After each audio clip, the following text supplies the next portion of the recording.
So basically, we feel like we're at a turning point in history in this movement. So as we said at the beginning, activism or street activism really started to grow in the last couple of years, and then it kind of plateaued.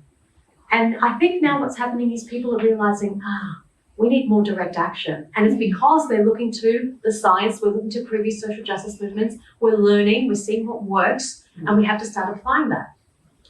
The best outreach in the world will not achieve animal rights and animal liberation. The biggest vigils in the world will not achieve animal rights and animal liberation. It's going to take non-violent direct action. We need outreach and we need vigils, we need all of it. But without sustained non-violent direct action, it's not going to happen, which is a good thing and a bad thing. It's scary in a way because people don't want to do it. And yet it's great that we know what we need to do. It's not a mystery. We've got it right there. We just need the numbers to do it. Which reminds us of anthropologist Margaret Mead's quote, which a lot of you would already be familiar with. Never doubt that a small group of thoughtful, committed citizens can change the world. Indeed, it is the only thing that ever has. Yeah. All right, so are we ready to disrupt Stockholm? Yes. We have a disruption this Friday, the 13th of September from 6 till 8 p.m. If you go to our Facebook page, that Vegan Couple, click on events, the meeting location will be there. So we'll be doing a briefing. Yeah. It will all be very well planned. It'll be similar to the things that we've done already on our tour in many different countries. Sorry? Will it be legal or? Yes, it's a low risk action. We always do low risk actions. Every action has an element of risk, but this is as low risk as we can make them when we're on tour, so that people who are totally new to the idea of disruption and maybe want to have a go aren't feeling like, I'm going to get arrested with that vegan couple. That's not okay. That would make me go for sure. Oh, okay, well, we can't get arrested yet. Can we get But, do it? yeah. So yes, it'll be a low risk action. And as I said, we do these every single week and we're still walking around. Now, one thing that I will mention, we highly recommend not wearing any vegan clothing when going to a disruption. Just wearing regular clothing like you would wear on every other Friday at 6 o'clock. Okay, if you're coming from work and you're in your work clothes, that's fine. If you're just in casual clothes, that's fine. Try not to have a vegan or an animal rights message. What happens is if police or security see a group of people wearing vegan and animal rights related clothing, automatically they're starting to be on alert that something might be going down. And even don't wear all black. Wear some colour too. Okay. I know, activists always wear black. No, we're guilty of it too. And also, we want to send a message to the not yet vegan public that ordinary concerned citizens can, stand up and on behalf of, Yeah, it's the not just vegans. Like, it's an image thing. We've got to be conscious of how they're seeing us. We just want to be normal, regular people, right? Yeah, remember the vegan stigma. We don't want to have our action dismissed because of the vegan stigma. Yeah. So everything will be discussed in the briefing. You'll be feeling super informed. We can't give more details now. So hope to all see you there on Friday, and of course, bring someone with you. We can easily, there's 31 people here, 62 people, no problem. I just want to say there's over 30 people going already. Fantastic. So no matter where we're going to be, we're going to be the majority, like you were saying in the plaza. Yes. Yep.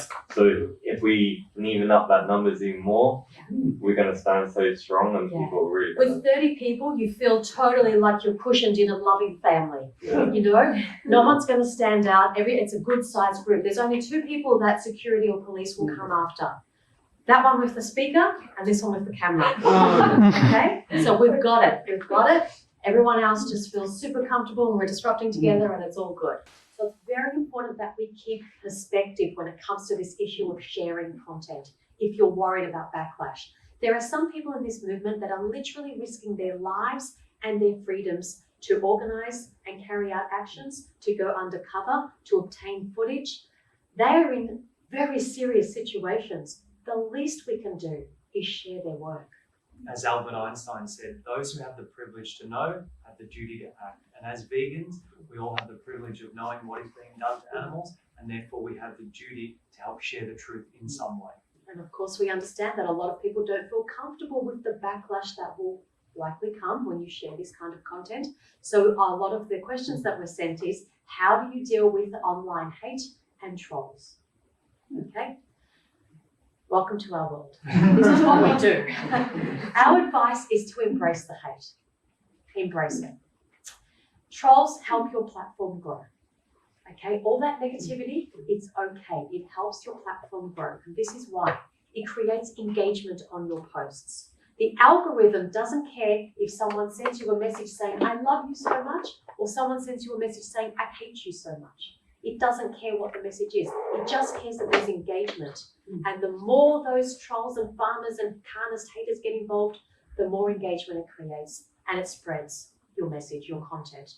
Okay, so we don't even delete or block people anymore. We just leave it all there. We don't engage with it, generally speaking, because we don't have time and it's so draining. Sometimes I like to get in just a little bit, but generally speaking, we don't even read it because there's so much of it. Like, you don't have to read it. You put everything you need to say in your caption and you let the comments do whatever the comments do. But don't delete and block people. That's what helps it grow. Trolls and hate comments are also a good sign that your posts are speaking strongly for the animals and that you're demanding serious change. You know, you're pushing the envelope, and that will, of course, stir a reaction in people. Now, agitation is a good thing. We want people to be agitated. Without agitation, there is just stagnation and the status quo. Nothing changes.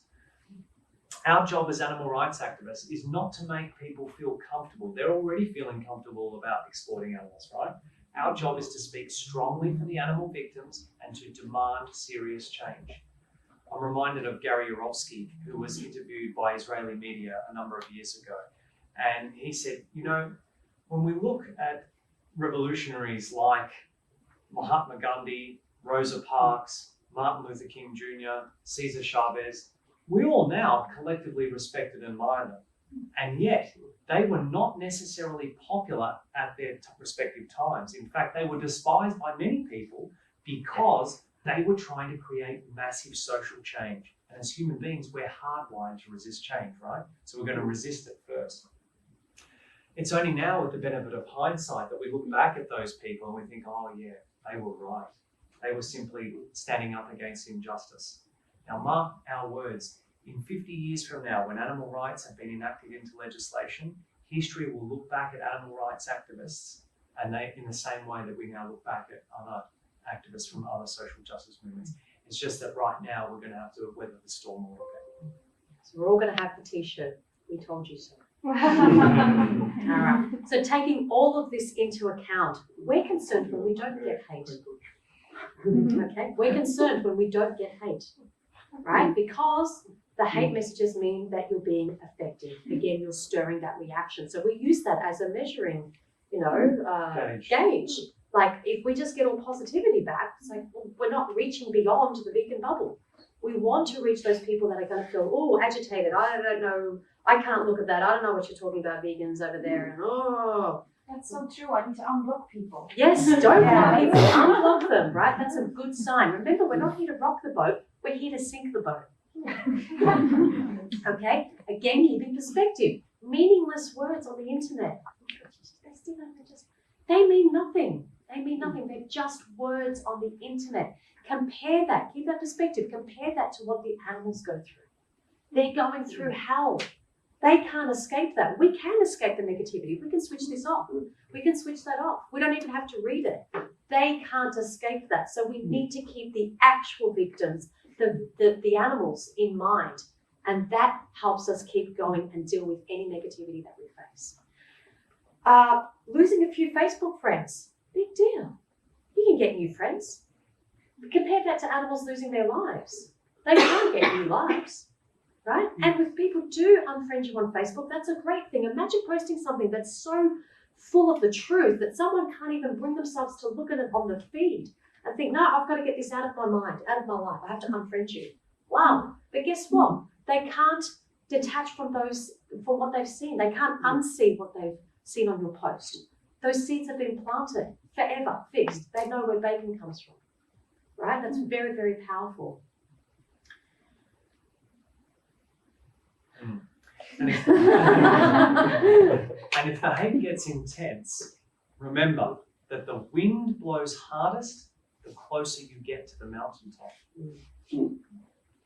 And if you have any reservations about becoming an active vegan if you're not already, you know how every vegan will say going vegan is the best thing they ever did and they only wish they'd done it sooner? Well, every active vegan will tell you that becoming an active vegan was the best thing they ever did and they only wish they'd done it sooner. Yeah. And if you ever feel overwhelmed, as we sometimes do by the enormity of what it is that we're facing, we find strength in the words of Nelson Mandela. It always seems impossible until it's done. And it will be done in our lifetime. It has to be done. Okay. It has to be done. As DXC's catch cry of the moment is animal liberation in 1 generation.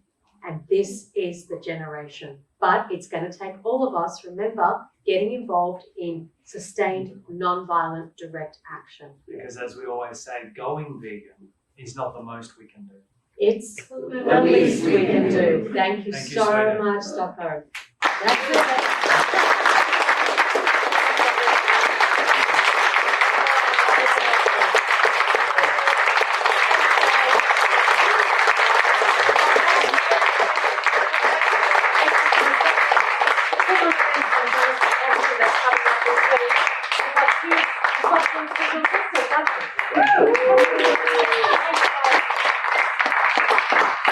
See, I'm interacting with the audience. So then the next city's going to go, oh, that looks good. I should get along to that vegan couples workshop.